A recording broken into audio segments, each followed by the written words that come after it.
Hi everybody, welcome to Live Blogger. In this tutorial series, we are designing a recipe finder app using HTML, CSS and JavaScript. In the previous video, we designed the results grid and also the pop-up. Now in this video, we will start adding the functionality. So let's get started.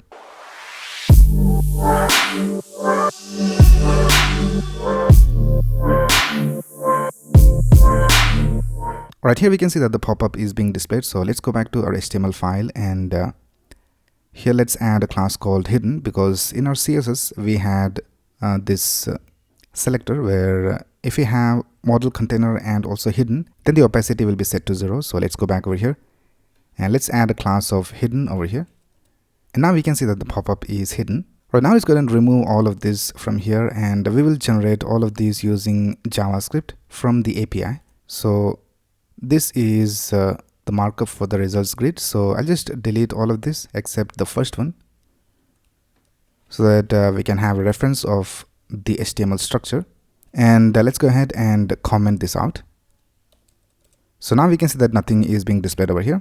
Now let's also display a message right here at the beginning. So here we have this division with the class of message, and here let's add this text. I'll just type search for a recipe or get a random one. So now if you go back here, we can see that we have the message being displayed over here. Let's also add some styles to the message. So we have this division with the class of message. Let's go to our style.css file, and here let's type dot message. Let's add a margin of 25 pixels top and bottom and auto for left and right. And we'll also have different states for this message. So for example, if we are searching for something and if I press on this search button, we will have a message being displayed that we are fetching the recipe, and for that we need to have a different styling.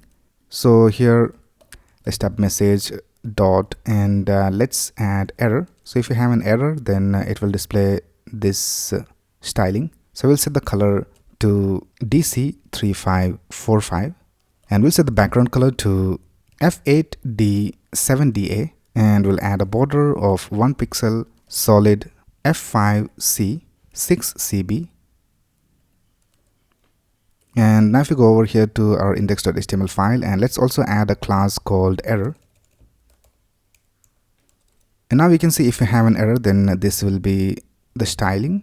Let's also add some max width over here. So let's go to the message, and let's also add a padding of 10 pixels, and let's add a max width of 600 pixels. And let's set the font size to 1 rem. Let's also add a border radius for rounded corners. Let's set it to 8 pixels. And this is how it looks.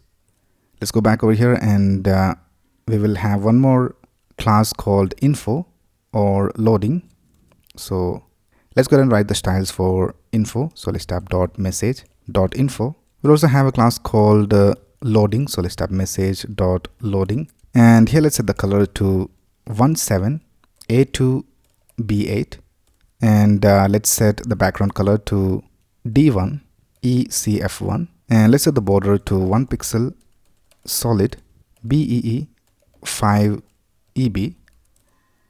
So this is the info, and even for the loading we will have the same styling. And if you don't have any of these styles, we just have message, then this is what the style will look like. Right now let's start with the functionality of this app. So the API that we're going to use is called the mealdb. So you can just search for the mealdb and you'll find this website called themealdb.com. So let's open this. Now this is a free API for meal, and we can search for the meals, and we can also get the recipe of each of these meals. We can also get a random one. So there are different endpoints for this API, and we'll take a look at all of that. First of all, we need to get the endpoint for search. So if you go over here to API, and if you scroll down, we can see that we have the search meal by name over here. And then we have search meals by first letter. So you can use any of these API endpoints. Now in this video we will add the functionality of this search button. So let's get this search API endpoint. So I'll just copy this from here, and let's go back to our main.js file. And here first of all let's create a const, and let's call it search API URL, and let's set it equal to this API endpoint, and we'll just remove the search term from here, and we will add this using the data that we get inside this input field. Right now the next thing we need to do is we need to reference some of these elements from the HTML to our JavaScript. we need to reference this search input field and also the search form. And then we also need to reference this results grid because we need to add these HTML content dynamically using JavaScript. And then we also need to reference the message area, which is this one right here. So let's reference all of these. Let's go back over here and let's type const search form equals document.getElementById.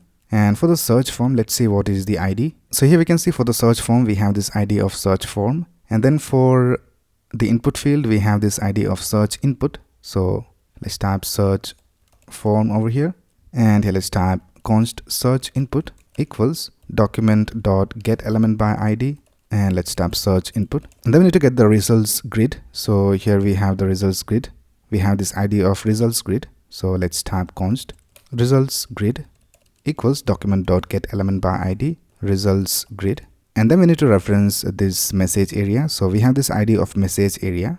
Let's type const message area equals document.getElementById. And let's type message area over here.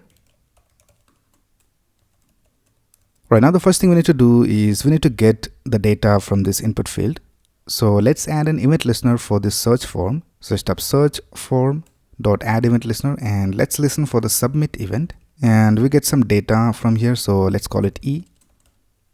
And the first thing we need to do is we need to prevent the default behavior, which is the submission of the form. So we need to do everything inside the JavaScript. So let's type E dot prevent default.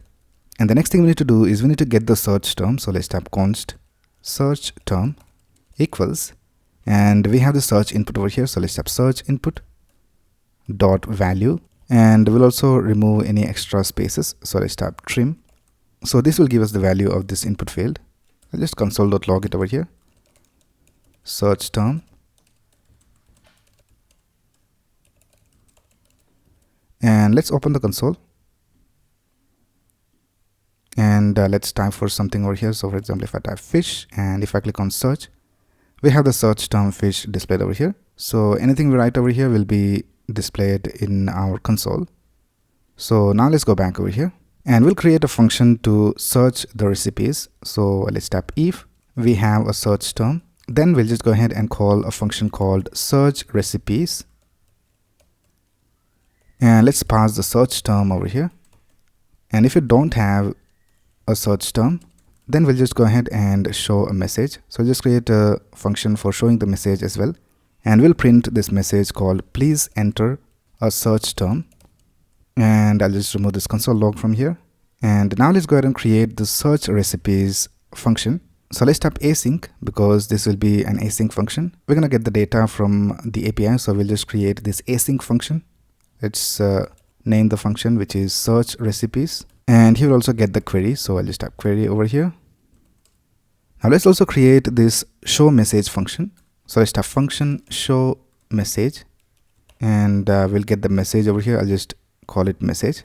And we'll also have two extra arguments over here. One is called is error. So if it is an error, then we will pass true or false over here. But by default, we'll set it to false. And let's also add this argument called is loading, and let's set it to false. Now here in this show message function, here we'll just pass the second argument, which is true. So it is an error. Let's create this show message function first. So we have this message area over here. So let's type message area dot text content equals message. And then if you have the error, so let's type if is error, then message area dot class list dot add, and we'll add a class called error. And here let's type if is loading, then we'll just type message area dot class list dot add loading.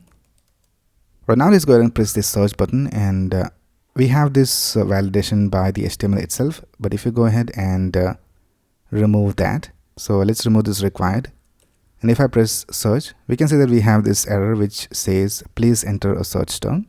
And we are getting this red color because we have set true for this is error over here. Right now let's continue with the search recipes function. Here first of all, let's show a message called searching for, and we will use this query over here. So we have used backticks for writing this text, so we can just type $symbol query, and we will add double quotes over here. And let's set the second argument to false because it's not an error. But we need to set the third one to true because it is loading. So let's type true over here. So now if you go ahead and type something over here, and if I press search, we can see that it says searching for query, and it should not say query. So we should add this inside curly braces. Alright, now if we search for something, and if I just press search, we can see that it says searching for carrot. And if I type something else over here, and if I click on search, we have the search term displayed over here. Alright, now let's go back, and the next thing we need to do is we need to remove everything that we have already inside the results grid. So if you already have some data inside here, then we need to remove that. So let's type results grid dot inner HTML equals blank. So this will remove everything inside this results grid. Right now let's use a try catch, and in the catch we just go ahead and show message, and let's type something went wrong, please try again. And this is an error, so let's type true for the second argument. And here inside the try, the first thing we need to do is we need to call the API. So let's type const response equals await fetch, and here let's use backticks, and let's type dollar symbol curly braces, and let's use this constant. So let's copy this and let's paste it over here. And here we can see that it has this s equals, and after that we need to add the search term. So here let's go ahead and add the search term. Let's type dollar symbol curly braces, and we have the search term over here called query. So let's type query over here. Now let's go ahead and check whether the response is okay. So let's type if exclamation response dot okay. So if it is not okay, then we'll just go ahead and throw a new error, and here let's type network error. But now if we have the response, then we'll just go ahead and get the JSON data. So let's type const data equals await response dot JSON, and let's also console.log the data. So let's type data over here, and let's also create one more function to clear the messages. So let's type function clear message, and let's type message area dot text content equals blank, and message area dot class name equals message. So we'll just have this message class. We'll remove the error and loading classes. So let's go ahead and call that over here. So let's type clear message, and now let's go back and let's see whether we get the data over here. So let's search for milk, and let's click on search, and here we are getting this 404 error because we are not going to the correct URL of the API. So here we can see that it goes to our current URL, and after that it adds this www.themealdb.com. So for that, what we can do is here in the search API URL, we can just type https://. Now this will go to the correct API. So let's go back and let's search for something. Let's try milk and press search, and now we can see that we have this meals data returned over here. And if I open this, we have meals, and in the meals we have one data, so it is displayed over here, and we have all the data of that recipe displayed right here. Let's search for something else. Let's search for carrot, and now we can see that there are 5 results. So here we get everything inside the meals array, and in that we have all these different recipes. So now that we are getting the data correctly, let's go ahead and add this to our UI. So let's go back, and here let's go ahead and type if data dot meals. So if we have the meals inside the data, then we'll just go ahead and display the recipes. So we'll just create a function for that. I'll just call it display recipe or display recipes, and here let's pass the data dot meals. And if you don't have that, then we'll just go ahead and write an else, and here let's type show message, and we'll just type no recipes found for, and we'll just display the query. So I'll just add this inside backticks, and here let's type dollar symbol curly braces query, and I'll just add it inside double quotes. Right now let's go ahead and search for something that is not available inside the API for the recipe. So I'll just search for something random, and if I click on search, we can see that it says no recipes found for this search term. Right now let's go ahead and create this function called display recipes So let's type function display recipes, and we'll get the recipes over here. So let's type recipes, and first of all let's check whether we have the recipes. So let's type exclamation recipes or recipes dot length, and if it is equal to 0, so if there are no recipes or if the length of the recipes is 0, then we'll just go ahead and show a message which says no recipes to display, and let's return.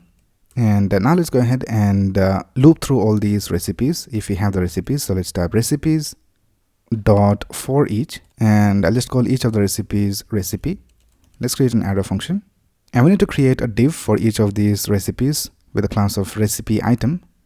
So let's type const recipe div equals document dot create element, and let's create a div, and we need to give it a class of recipe item because that is how we structured our HTML. So let's type recipe div dot class list dot add, and let's type recipe item. Right now let's go ahead and type recipe div dot inner HTML, and let's add backticks over here.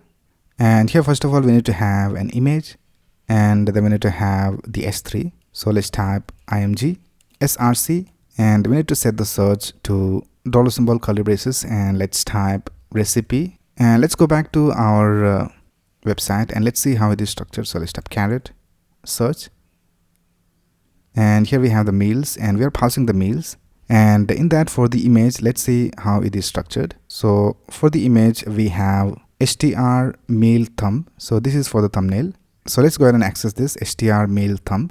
So let's type recipe dot str meal thumb, and for the alt let's go ahead and type recipe dot, and if you go ahead and take a look at this, we have the name of the recipe which is str meal.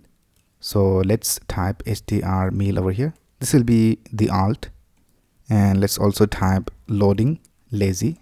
So this will lazy load the image, and let's close the image tag over here. And then we need to have the S3. So let's create an S3 tag, and here we need to just display the name of the recipe. So it is recipe dot str meal, and let's close the S3 over here. And the last thing we need to do is we need to append this to this results grid. So let's go ahead and type results grid dot append child. Let's type recipe div. So now let's go ahead and check whether the recipes are displayed inside the UI. So let's search for carrot, and here we can see that the carrot recipes are being displayed over here. Let's search for something else. Let's search for fish, and we have the recipes for fish displayed over here. So everything is working all right. So with that we have completed the search functionality for our app. Alright, so that's basically it for this video. If you have any doubts, you can ask in the comments below, and if you like this video, please click on the like button and subscribe to this channel to get the latest video updates. Thanks a lot for watching. Have a nice day.